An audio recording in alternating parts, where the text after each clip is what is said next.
ve hiç düşünmeden kaptanın uçların bir adlı teknesini rahatlıkla tercih edebilirsiniz.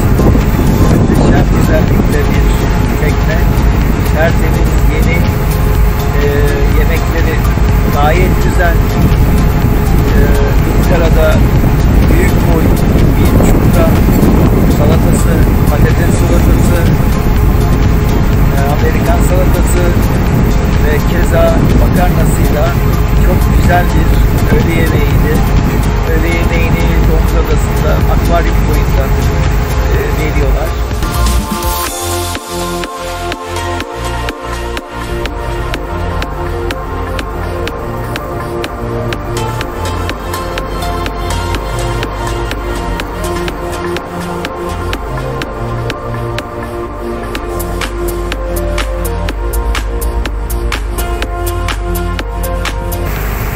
Güzelliği anlatmaya kelimeler yetmiyor.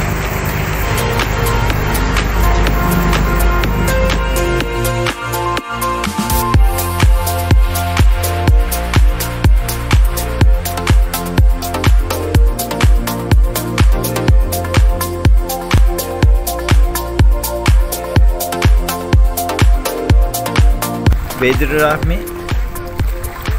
bir mavi tur eşliğinde buraya geldiğinde biraz sonra göreceğimiz kayaya balık resmi çizmiş ve onun ismiyle burası Bedri Rahmi Koyu olarak anılmakta.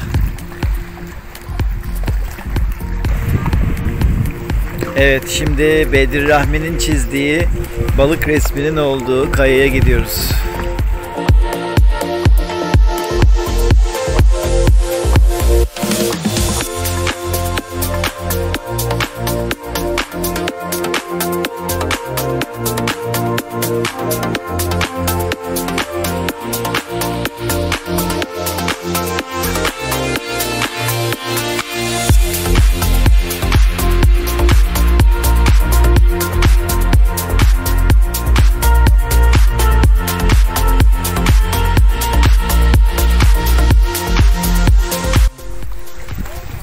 Şu an önümüzden balık sürüsü, inanılmaz bir balık sürüsü geçiyor.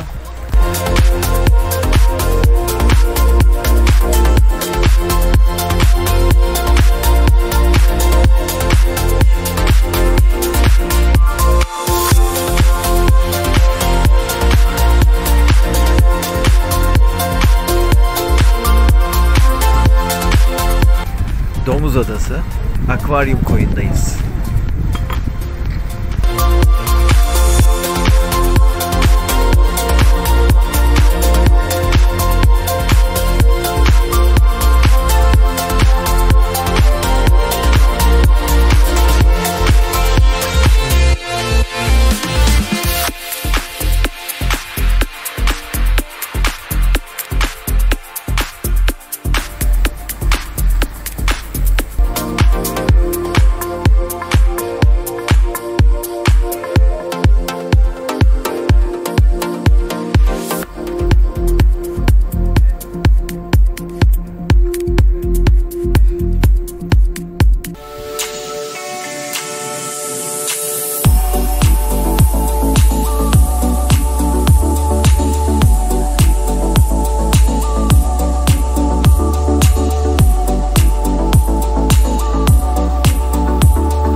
If you want something to hold on to, gotta find it first.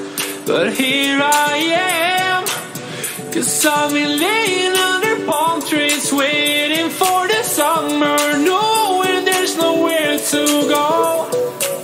'Cause I am happy on this island, wanna be my farmland. I don't ever want to leave, I'm in a tropic club.